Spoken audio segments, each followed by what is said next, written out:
Yo, what is up, guys? It's the Goblin, and it's here. Season 6, everything you guys need to know about it. Downtime is right now as I'm making this video. We have new points of interest. We have, of course, a new battle pass, a bunch of gameplay changes, items vaulted, and stuff like that.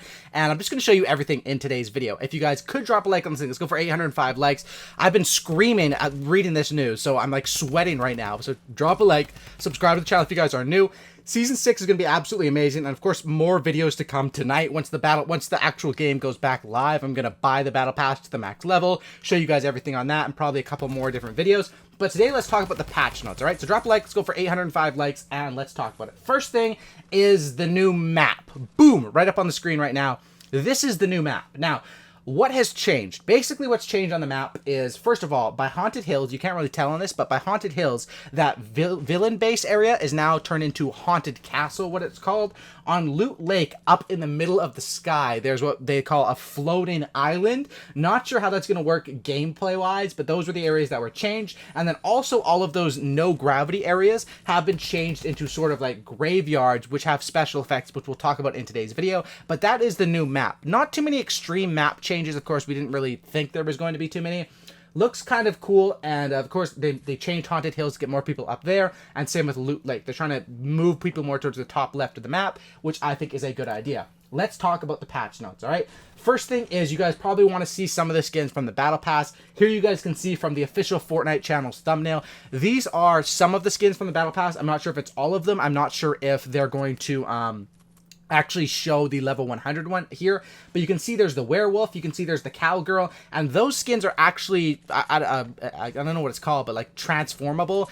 You can evolutionize those skins, much like the Ragnarok. My brain is farting on what the actual word is, but you know, there's skins that are unlockable in different levels, much like Ragnarok was, much like Drift, and that's with the cowgirl and with the werewolf sort of guy. Other skins look pretty cool. Of course, the DJ llama, we got a girl tomato, we have the one guy who has like a llama for legs, and the skins definitely look pretty cool for the battle pass as far as that. Of course, we don't know exactly what level you're going to get what and stuff, but once the battle pass and the update goes live, I'm going to talk about that. Next thing is pets. Always have a friend watching your back when you drop in. Pets are now available in-game. Now, I'm guessing what pets are is, from what I've seen from the trailers, it's like a back bling, but you have a pet in your back bling. I'm not sure if they'll make sounds. Maybe when, you know, you wreck a guy, you can emote with the dog and make him bark at the guy or laugh at him, something like that. But pets look pretty cool. I think this is something that is, as long as it doesn't ruin gameplay, it looks fun. And it's probably just another thing that I heard there was, the rumor is that there's 3 pets available in the battle pass. Of course, we'll find out very soon. But pets are something that will just add another aspect to the game, and probably another way for them to, in the future, sell pets, sell pet emotes, and make more money off of those cosmetics as they do. Next is Shadow Stones. Now, this is one thing I really don't like about the update. Of course, we don't know how it's going to work in-game, but Shadow Stones. Embrace the darkness with this new consumable that can be found around the map.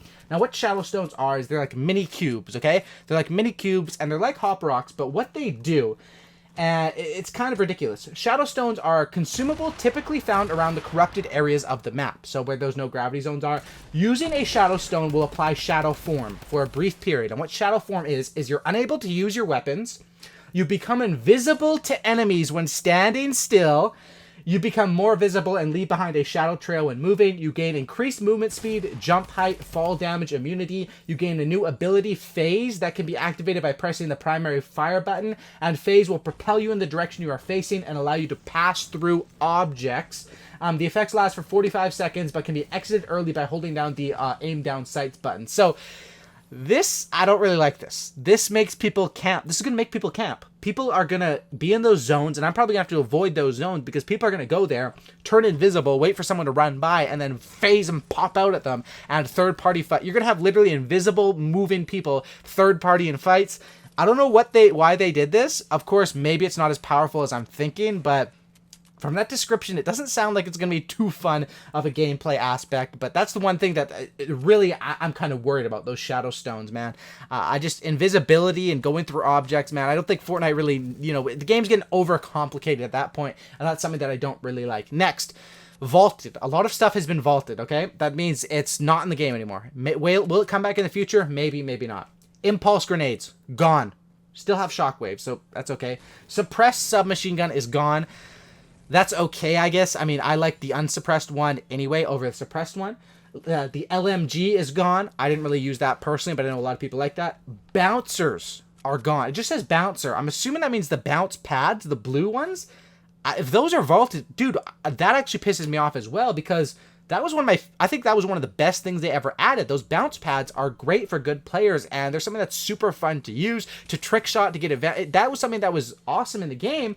I'm not sure why they've altered them. Maybe it's something to do with competitive play, or maybe it's just they were bugged and they're going to fix it. But that's kind of, you know, I don't know. I don't know how I feel about that. I'm kind of upset at that, to be honest. I love bounce pads. One of my favorite things. If you guys watch my gameplays, you probably know that. And remote explosives. So C4 was been vaulted. They also said that all of the weapons that have been vaulted, they're still going to be available in Playground. So you're still going to have bounce traps and stuff in Playground, but not in the real game. Whatever. Next thing is they added momentum functionality to grapplers. When hitting a moving object, a vehicle or a player, its momentum will be added to your launch force. So if you grapple onto like a moving ATK, you're going to go absolutely fly. You'll probably die to fall damage. This only happens when the momentum would be a net gain. You cannot lose momentum, okay? So you can't, you know, if the car is going backwards or something, it doesn't make you lose momentum. Isn't really realistic, but it's a video game. Next is the Grappler. They hit it with a nerf from 15 charges down to 10. I think this is fair. I think that the Grappler was a really good item, especially when paired with a double barrel, which we'll talk about in a second because that has been addressed too. But 10 uses of the grapple gun is fair. 15 was a bit much. I think 5 was a little too low. I think Nick A was was he requesting 10 or 5? I don't remember. But I think 10 is a sweet number right there. Next, double barrel. Double barrel's still in the game, but it's been nerfed hard. The double barrel damage was reduced from 143 for the purple and 150, that's to the body for the purple and gold, 143 and 150, to 114 and 120. So basically a 30 damage nerf on the double barrel, which is huge. In my personal opinion, I think double barrel, it'll still be good for people that can't hit headshots, you know, because it's the advantage of the double barrel is that you could hit them right in the body, and the headshot multiplier is so low, it doesn't really matter. It's like 0.25. Personally, this means for a good player, for someone that can hit headshots, it's heavy all day, every day, and I'm probably going to be rocking with the heavy right there. Next is they reduced the dual pistol floor loot drop chances about in half, from about 149 to 0.88. So basically, like, you have like half the chance of finding those dual pistols. Those things are pretty wicked, so that's a change where is sort of whatever, you know, that's sort of how I feel about it. Next, gameplay, new locations, all right? Floating Island, which is going to be in the middle of Loot Lake, like I showed you guys earlier. Corrupted Areas, which are those sort of those areas by the no gravity zones. There's new cornfields. There's the haunted castle, and they also say drop in and find the rest in game. So there's probably some hidden updates that we don't really know about right there. Next, also, is custom controller bindings. Are choosing your configuration has changed to a selector on the left side of the menu. So they have the custom controller bindings. I'm not sure how customizable it's going to be, but this is something that you definitely want to look into. And of course, once the season comes out, there's so much stuff to cover, but I'll be doing updating settings video. I'll be doing tips and tricks videos, you know, a lot of stuff on my channel. So make sure you guys are subscribed. Next is console input based matchmaking. Players who are keyboarding and mousing on the PS4 are now going to be put in with the PC players in their lobby. So that's pretty good, I guess, for PS4 players. We don't really have to face any keyboard and mousers anymore, and that's basically a change they made with that, with the matchmaking. And then they also storm circles. They sped up or one more thing. They said that PC players are unaffected. So if you use a controller on PC, you're still in PC lobbies. It's just for people keyboard and mousing on console. And next they have storm circle changes, because that really makes it a fair playing field. Like, I mean, it's still kind of not fair because a PC has a faster reaction time than PS4. I would think, even with the PS4 Pro. But anyway, next changes is storm circle changes. They basically increased the storm circles. The wait time increased by like a decent amount of seconds, and then also the shrink time increased. So they're speeding up gameplay, which is good.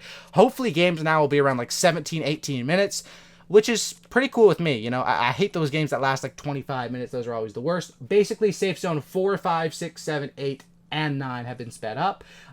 Traps can no longer be placed on wire fences, and move the ATK horn to down on the D-pad to allow for auto run. So basically those are the changes we have as far as right there. They also say that they've optimized the performance a little bit. And in audio, this is something interesting. There's so much stuff to cover, guys. They updated the locker layout to fit more items, and players will now have an option in the locker to select their preferred music choice. Unlock new music from the Season 6 Battle Pass. So this Battle Pass is going to be insane. We're going to get music. We're going to get all the traditional stuff, but music and pets as well, probably. And then they made some changes to footsteps so that the below steps sound more echoey, like they're coming from the basement. So you can tell, footsteps will decrease in pitch the farther away they are from you. So if you hear an echoey footstep, it means they're probably below you. This is cool. These are some great changes. Drop a like, subscribe if you guys are new. I have so much work to do tonight, and I'm super excited. Have a great night, and more videos to come. Subscribe. Peace out.